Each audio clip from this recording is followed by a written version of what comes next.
അന്യോന്യ പ്രബോധനത്തിന് ഒരുങ്ങുക. ഇതാണ് ജ്ഞാനനിഷ്ഠയുടെ സ്വരൂപം.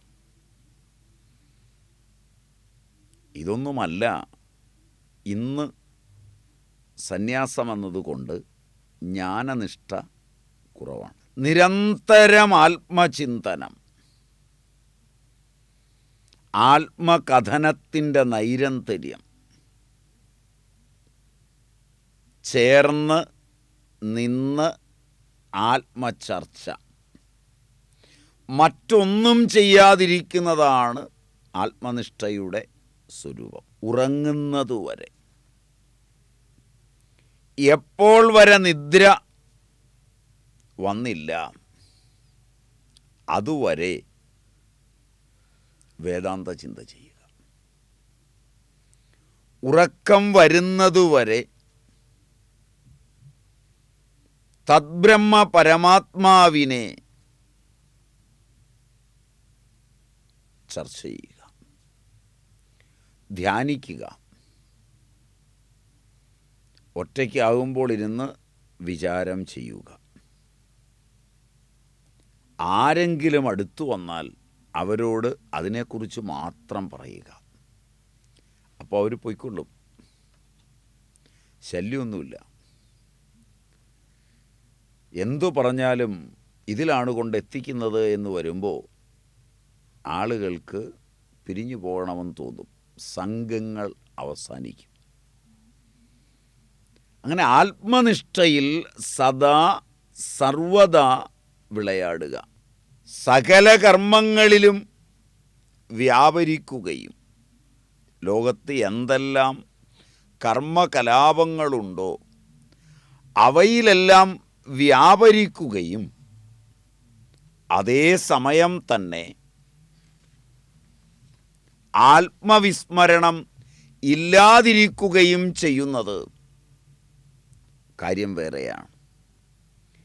എന്നാൽ അത്തരം ദൃഷ്ടാന്തം സുദുർലഭമാണ്, വളരെ വളരെ ദുർലഭമാണ്. മഹാഭാരതാന്തർഗതമായ ഭഗവത്ഗീത, അതിലെ രണ്ടാം അധ്യായം സാഖ്യയോഗമാണ്. സാഖ്യയോഗം 2 ഭാഗമായി തിരിക്കാം, സാഖ്യ സന്ദർഭമെന്നും യോഗ സന്ദർഭമെന്നും. സ്ഥിതപ്രജ്ഞ ലക്ഷണം സാഖ്യ സന്ദർഭമെന്ന് 2ആയി മുഖ്യമായി തിരിക്കാം. അതിലെ സാഖ്യ സന്ദർഭം കഴിഞ്ഞ് യോഗ ബുദ്ധിയെ ഭഗവാൻ ഉപദേശിച്ചു തുടങ്ങുമ്പോൾ 47-ാം ശ്ലോകം, ഒരു പക്ഷേ ഭഗവത്ഗീതയിലെ ഗീതയുടെ സൈദ്ധാന്തികതയെ ചൂണ്ടിക്കാണിക്കുന്ന ശ്ലോകമാണ് നമ്മൾ എടുത്തു വരുന്നത്. കർമ്മനിഷ്ഠയുടെയും ജ്ഞാനനിഷ്ഠയുടെയും 2 നിഷ്ഠാപരമായ വ്യതിയാനങ്ങളാണ് നാം പറഞ്ഞു വന്നത്. ജ്ഞാനനിഷ്ഠയെ പറയുമ്പോൾ ജ്ഞാനത്തിൽ മുഴുകുക, നിതരാം സ്ഥിതിയാണ് നിഷ്ഠ. നിരന്തരം ജ്ഞാനത്തിൽ മുഴുകുന്നത് ജ്ഞാനനിഷ്ഠയാണ്. ഒരു തരത്തിൽ അതാണ് സന്യാസം. ഇന്ന് സന്യാസം സമ്പൂർണമായി ജ്ഞാനനിഷ്ഠയല്ല, കർമ്മവും ജ്ഞാനവും എല്ലാമായി കൂടിക്കുഴഞ്ഞ് കിടക്കുന്ന ഒരവസ്ഥയാണ്. എന്നാൽ അതിൽ കർമ്മത്തെ നിഷ്ഠാപൂർവകമായാണോ തുടരുന്നതെന്ന് ചോദിച്ചാൽ ആവണമെന്നില്ല. പൗരാണികർക്ക് ഈ ആശയങ്ങൾ പ്രകടമായി അറിയുമായിരുന്നതുകൊണ്ട് ജ്ഞാനനിഷ്ഠയുടെയും കർമ്മനിഷ്ഠയുടെയും 2 വ്യത്യസ്ത ഭൂമികകൾ അറിഞ്ഞിരുന്നു. തത് ചിന്തനം, തത് കഥനം, അന്യോന്യം തത് പ്രബോധനം. ഇതാണ് ജ്ഞാനനിഷ്ഠ. ബ്രഹ്മത്തെക്കുറിച്ച് മാത്രം ചിന്തിച്ചിരിക്കുക. എന്തെങ്കിലും പറഞ്ഞാൽ അത് ബ്രഹ്മത്തിൻ്റെ മാഹാത്മ്യത്തെ, ബ്രഹ്മത്തെ കുറിച്ച് ചിന്തിക്കുക.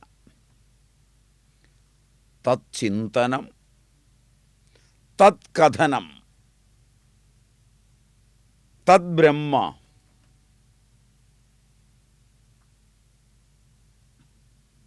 തത്വമസിയിലെ തത്പദലക്ഷ്യാർത്ഥം. അതത് വ്യാവൃത്തി, അത് തത്താണ്. ലൗകികമായ കാര്യങ്ങളെ ഏതെങ്കിലും വിധത്തിൽ അപഗ്രഥിക്കുകയോ പറയുകയോ പഠിപ്പിക്കുകയോ ചെയ്യേണ്ട ചുറ്റുപാടിലെത്തിപ്പോയാൽ അതത് വ്യാവൃത്തമാക്കി പറയുക. അതത്തായിരിക്കുന്ന തത്പദലക്ഷ്യാർത്ഥമായ ബ്രഹ്മം അല്ലാതെയുള്ള ബ്രഹ്മാകാര വൃത്തിക്ക് വിരുദ്ധമായ ദൃശ്യങ്ങളെ മുഴുവൻ അതിൻ്റെ നിസ്സാരതയെ ബോധ്യമാക്കുമാറ് വ്യവച്ഛേദിച്ചവതരിപ്പിക്കുക. അതത് വ്യാവൃത്തി വരുമ്പോഴെല്ലാം തത്കഥനമായി. തത്കഥനം കൊണ്ട് തജ്ജ, തത് പരമാത്മ സംസ്കാരം കൊണ്ട്, തജ്ജന്യമായ സംസ്കാരം കൊണ്ട്, തജ്ജ സംസ്കാരം അന്യസംസ്കാര പ്രതിബന്ധിയാണ്. ഇതര സംസ്കാരങ്ങളെയെല്ലാം ഭാഷ, അതിനനുഗുണമായ രൂപകങ്ങൾ, അതിനോട് യോജിക്കുന്ന വൃത്തികൾ, വിചാരങ്ങൾ, ഇവയൊക്കെ അതതാണ്. വിഷയസംബന്ധങ്ങളായതെല്ലാം അതജ്ജന്യ സംസ്കാരമാണ്. അതാണ് ഈ ലോകത്തിലെ ദുഃഖങ്ങൾക്ക് മുഴുവൻ കാരണം എന്നറിഞ്ഞ് തത് പരമാത്മ സംസ്കാരത്തെ മാത്രം പറയുക. അന്യോന്യ പ്രബോധനത്തിന് ഒരുങ്ങുക. ഇതാണ് ജ്ഞാനനിഷ്ഠയുടെ സ്വരൂപം. ഇതൊന്നുമല്ല ഇന്ന് സന്യാസം എന്നതുകൊണ്ട് ജ്ഞാനനിഷ്ഠ കുറവാണ്. നിതരാം ജ്ഞാനത്തിൽ സ്ഥിതി ചെയ്യുക, നിരന്തരം ആത്മചിന്തനം, ആത്മകഥനത്തിൻ്റെ നൈരന്തര്യം, ചേർന്ന് നിന്ന് ആത്മചർച്ച, മറ്റൊന്നും ചെയ്യാതിരിക്കുന്നതാണ് ആത്മനിഷ്ഠയുടെ സ്വരൂപം. ഇത് ശാസ്ത്രങ്ങൾ വളരെ ചർച്ച ചെയ്തിട്ടുണ്ട്. ആസുപ്തേരാമൃതേ കാലം നയേത് വേദാന്ത ചിന്തയ. ആസുപ്തേരാമൃതേ കാലം നയേത് വേദാന്ത ചിന്തയ. ഉറങ്ങുന്നതുവരെ, എപ്പോൾ വരെ നിദ്ര വന്നില്ല അതുവരെ വേദാന്ത ചിന്ത ചെയ്യുക. ഉറക്കം വരുന്നതുവരെ തദ്ബ്രഹ്മ പരമാത്മാവിനെ ചർച്ച ചെയ്യുക, ധ്യാനിക്കുക. ഒറ്റയ്ക്കാകുമ്പോൾ ഇരുന്ന് വിചാരം ചെയ്യുക. ആരെങ്കിലും അടുത്തു വന്നാൽ അവരോട് അതിനെക്കുറിച്ച് മാത്രം പറയുക. അപ്പോൾ അവർ പോയിക്കൊള്ളും, ശല്യമൊന്നുമില്ല. എന്തു പറഞ്ഞാലും ഇതിലാണ് കൊണ്ടെത്തിക്കുന്നത് എന്ന് വരുമ്പോൾ ആളുകൾക്ക് പിരിഞ്ഞു പോകണമെന്ന് തോന്നും, സംഘങ്ങൾ അവസാനിക്കും. അങ്ങനെ ആത്മനിഷ്ഠയിൽ സദാ സർവദാ വിളയാടുക. എപ്പോൾ വരെ ഉറങ്ങുന്നു അതുവരെ. എന്നുവരെ മൃത്യു വന്നില്ലയോ, ഏത് നിമിഷം വരെയാണോ മൃത്യു അതുവരെ ഇത് തുടരുക. എന്ത് ഇങ്ങനെയെല്ലാം ഏതെങ്കിലും ഗൃഹസ്ഥന് ചെയ്യാൻ കഴിയുമോ? സന്യാസി മഹാത്മാവ് നിവൃത്തി നിരതനാണ്, നിവൃത്തി പരായണനാണ്. അയാൾക്ക് ചെയ്യാം, അദ്ദേഹത്തിന് ചെയ്യാം. ഗൃഹസ്ഥനെ സംബന്ധിച്ചിടത്തോളം ഇങ്ങനെ ജീവിക്കാൻ പറ്റുമോ? നിവൃത്തിനിരതനായ സന്യാസിക്കല്ലാതെ എങ്ങനെ ചെയ്യാൻ കഴിയും? തത്വജ്ഞാനം ചെയ്ത് ലോകരെ സന്മാർഗത്തിൽ ജീവിക്കുവാൻ പ്രേരിപ്പിക്കുന്നവരാണ് മഹാത്മാക്കൾ.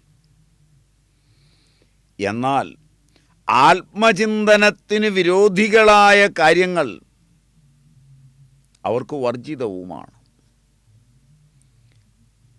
സകല കർമ്മങ്ങളിലും വ്യാപരിക്കുകയും ലോകത്ത് എന്തെല്ലാം കർമ്മകലാപങ്ങളുണ്ടോ അവയിലെല്ലാം വ്യാപരിക്കുകയും അതേ സമയം തന്നെ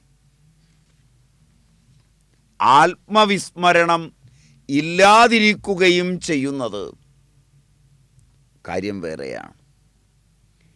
എന്നാൽ അത്തരം ദൃഷ്ടാന്തം സുദുർലഭമാണ്, വളരെ വളരെ ദുർലഭമാണ്. അത്തരം ഉദാഹരണങ്ങൾ, ദൃഷ്ടാന്തങ്ങൾ ലോകത്ത് വളരെ കുറച്ചേ കാണാറുള്ളൂ. അമ്മാതിരി സ്ഥിതിയിൽ ഒരുവന് കർമ്മത്തിലാണ് അധികാരം.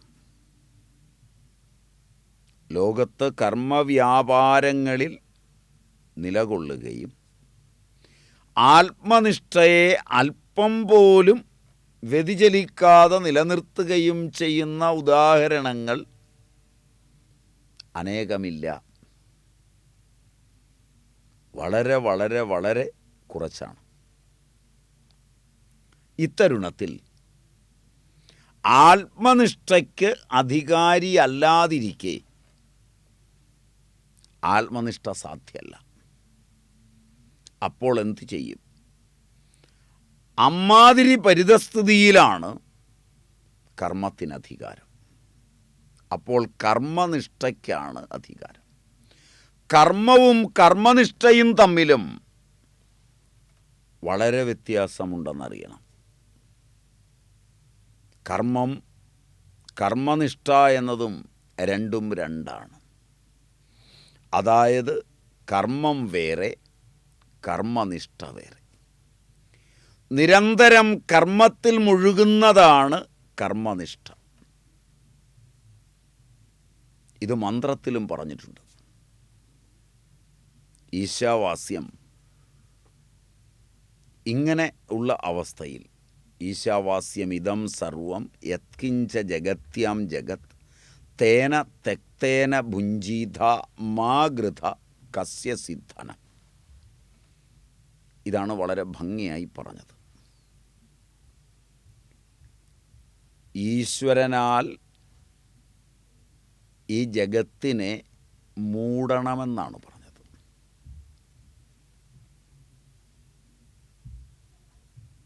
എന്നിട്ട്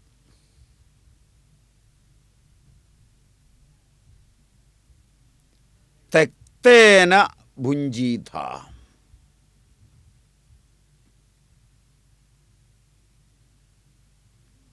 ത്യജിച്ചിട്ട്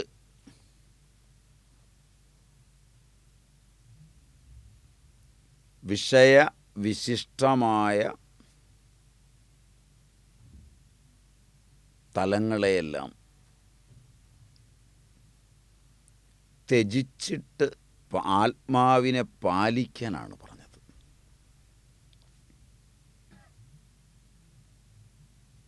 പാലയേത് മാഗൃഥ, അതിനുള്ള വഴിയോ ആഗ്രഹിക്കരുത്.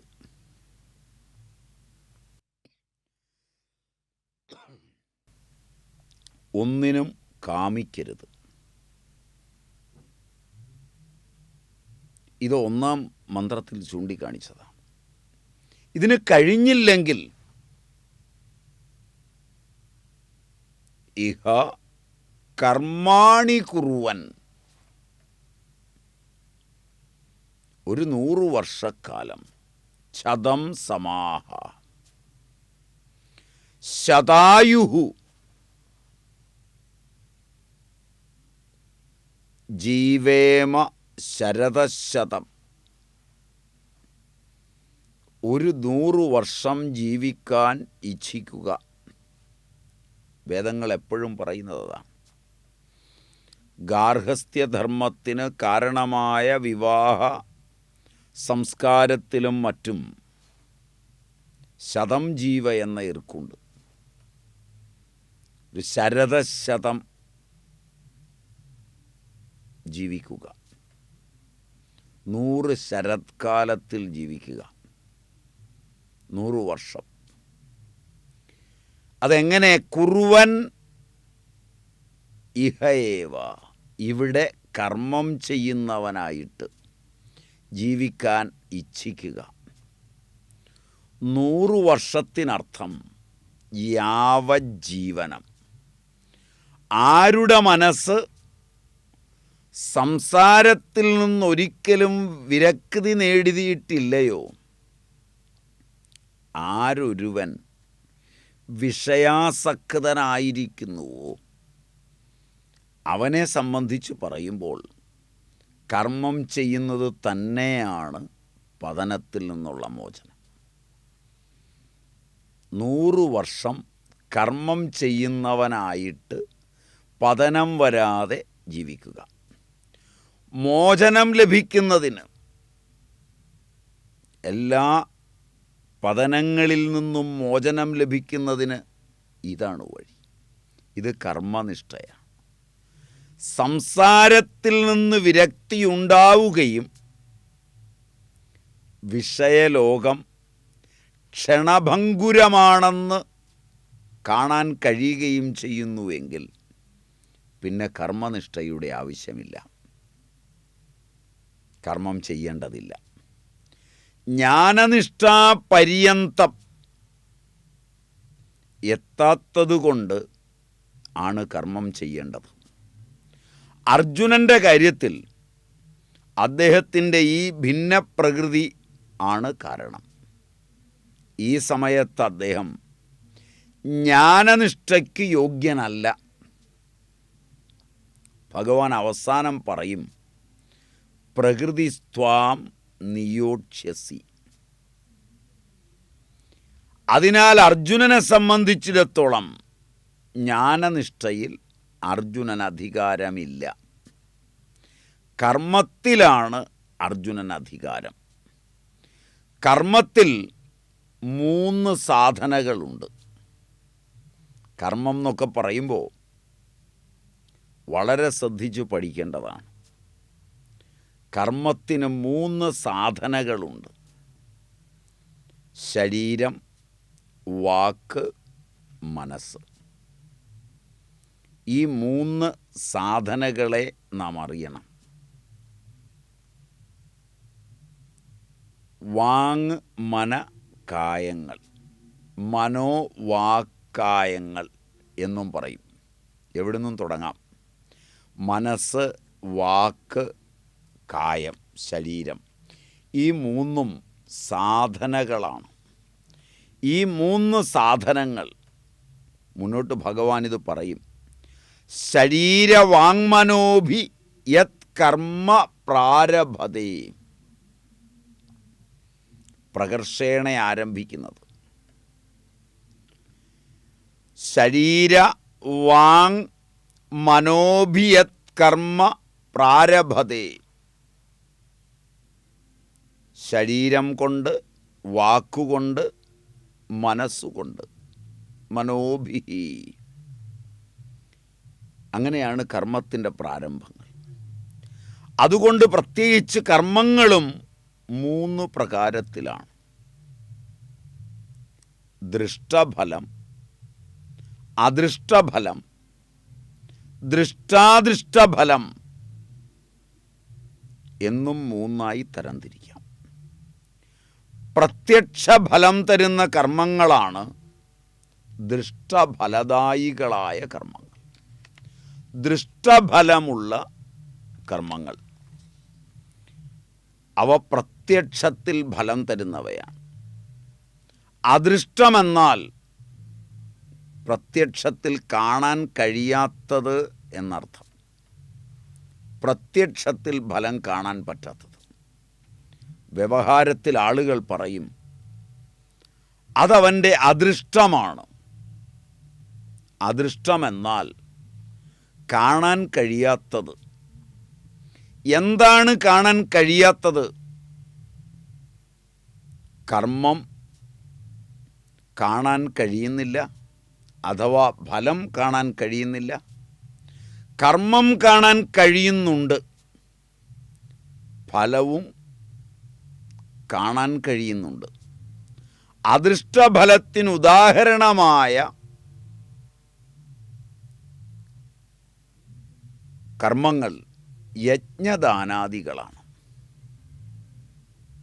യജ്ഞദാനാദി കർമ്മങ്ങൾ പ്രത്യക്ഷമാണ്. അവയുടെ ഫലമായ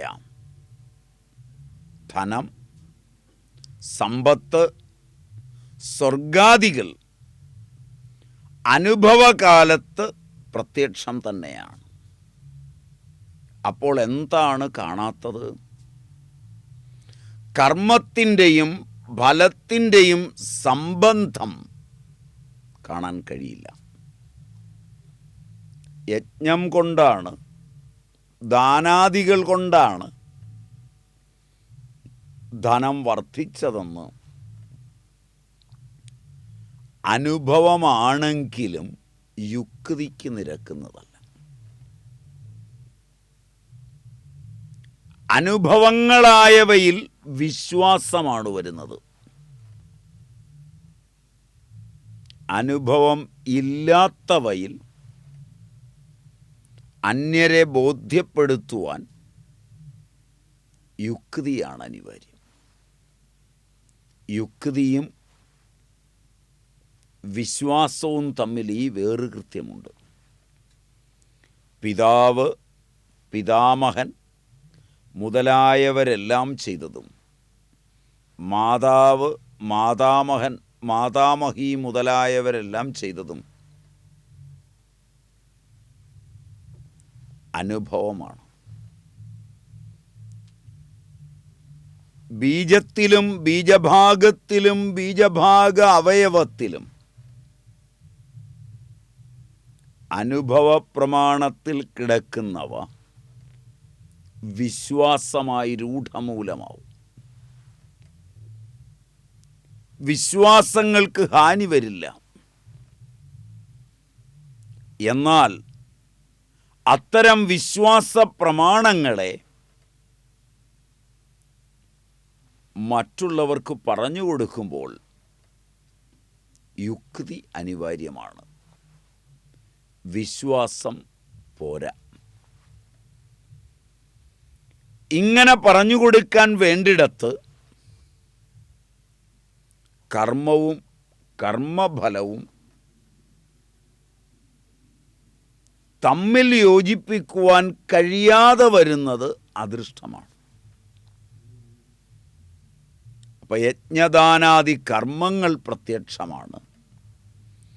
അവയുടെ ഫലമായുണ്ടാകുന്ന സമ്പത്ത്, ആനന്ദം, സ്വർഗാദി ലോകങ്ങൾ ഇവയൊക്കെ അനുഭവത്തിൽ പ്രത്യക്ഷമാണ്.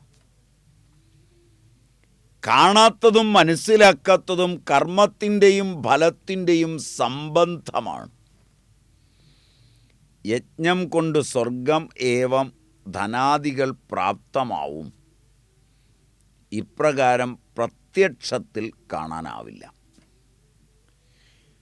ബീജത്തിൽ നിന്ന് അങ്കുരമുണ്ടാവും. അത് പ്രത്യക്ഷ കാരണഭാവമാണ്. എന്നാൽ യജ്ഞം കൊണ്ട് സുഖാദികൾ ലഭിക്കും, ഇത് പ്രത്യക്ഷമല്ല. ഏവം വിധങ്ങളായ